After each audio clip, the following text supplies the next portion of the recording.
Hey guys, I'm Chris DeClerc with Delta Plastics and Pipe Planter. Very happy to be working up here with Greenway, John Deere. Today we're going to be talking about a very important piece of information to put into Pipe Planter, and that is the side slope or the elevation data that you need to collect along the polytubing pad in order to put that information in Pipe Planter and get a hole design. Now there's a few different ways that we can do it. We're going to step through those ways, but this first video is just going to be a real introduction to using the console and writing down the data so that you can then get that data and put it in a CSV file. I'm working with Jeremy Bullington today. He's a Precision Ag Support Center manager here at the Wiener location, and he's going to walk us through exactly how to do that, what buttons to push so that we can get that data into Pipe Planter. So Jeremy, show us what the console looks like and what we need to do to initially set all of that up and walk us through the data collection. Okay. All right. So here we are with our 4600 Command Center. This is the unit that's built into every new R-Series tractor. So the first thing we're going to look at when we pull up, we're going to see our default tractor run page, located right here. So from this default page, we're immediately going to touch the top. It's going to show us our status. We're going to look for our receiver. Once we see that receiver, we're going to look for two things. One is that we have 3D RTK. The next thing we're going to look at is our lat, long, and our altitude. So as far as Pipe Planter concerned, we're always looking for elevation. Altitude gives us the exact same numbers, just listed separately. The one thing that is important is that we are running RTK. RTK is what gives us accurate elevation so that we're able to get that elevation and build an accurate CSV. One of the things when you're looking to make sure you have RTK is we simply go down on the right hand side of the page, push our tripod. This makes sure that we're in the correct operating mode and that we are receiving signal. This shows us that we're 4 miles from the base. As far as vertical accuracy goes, as long as you've got RTK signal for Pipe Planter, as long as you've got signal, we should be good to go here. So that we're not looking for the exact amount of accuracy that we would use if we were land forward or something like that. Great. So when we go back to our receiver status page, so our first station that we would use, we would see our lat and the long and our elevation, so we'd simply take a piece of paper and write that number down.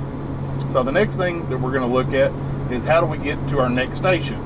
So we're going to do that like this. We're going to go back to our receiver run, our main tractor run page. We're going to hit next. We're going to see our guidance run page. So what I've already done is I've actually already set up some tracks. So these tracks are going to be running across the field. These would be where our beds would be. So ultimately what we really want though is elevation from across those beds. So you see the beds running across the field, and I've got it set to 100-foot spacing. So now we would simply put the tractor in gear. And that means that we're collecting data every 100 feet, correct? That is correct. Okay. So what we're going to do is every 100 foot, we're just simply going to stop and write those numbers down. So what I'm going to do is put the tractor in gear, and you'll see us start to move. So we're coming up on this line right here. Once we get to that line, you're going to hear the display make a noise.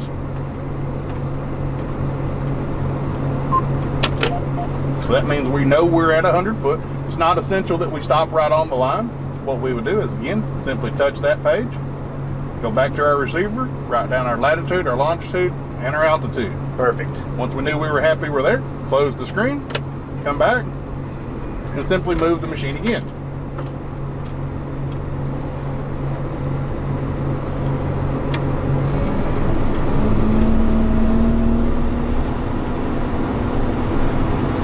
So at this next particular step, at 100 foot, it'll signal us again, and we could either stop or we could continue to go. You could even have maybe another secondary person in the tractor with you to say, hey, we're coming up on that line at 100-foot mark. And again, remember guys, this is going along the polytubing pad right now. We're not driving through the furrows. This is the side slope. We know we're 32 inches from it, so we hear the display make the noise.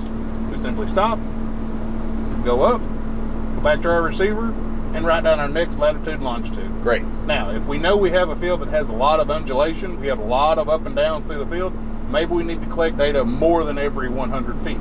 So to do that, we simply touch 100 feet, and we change that to say 50 foot. Once we change it to 50 foot, what we're going to notice on the screen is now we've populated twice as many lines. So I'll again show you what that looks like going through. We'll ease the machine back forward, and like I said, the process is going to be the same.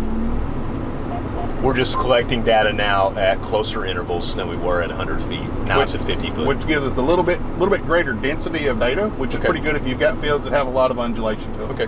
Process is going to be the same. As soon as we get to that next line, you'll see it turn white. As it turns white, now we're within 25 feet of it. Once we get there,